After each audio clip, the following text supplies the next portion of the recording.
Okay. నిత్య గారు, మీరు అన్ని సినిమాలు చేస్తున్నారు. తెలుగులో మాత్రం అంటే మంచి కథలు రావట్లేదు అంటున్నారు. యాక్చువల్లీ అంటే మీకు తెలుగు కథలు నచ్చకపోవడానికి కారణం ఏంటి మేడం అసలకి? అలాంటి కథలు ఇంతవరకు మీకు నచ్చే కథలు ఇంతవరకు రాలేదా తెలుగు నుంచి?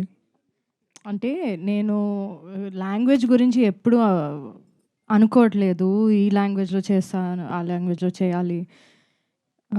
నాకొచ్చిన స్క్రిప్ట్స్‌లో నాకిది నచ్చింది. నచ్చింది కాబట్టి చేశా. కానీ ఆ లాంగ్వేజ్‌లో ఇప్పుడు రావట్లేదు. అట్లేం గాదు.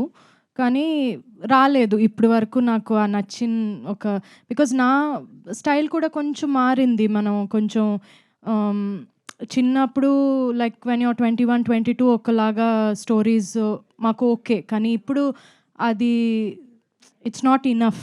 జస్ట్ ఒక లవ్ స్టోరీ చేయడం. ఏదైనా ఇంకా ఉండాలి ఆ క్యారెక్టర్‌లో. లేదంటే ఎందుకు ఊరికే ఒక సినిమా చేయడం అని అనిపిస్తుంది నాకు.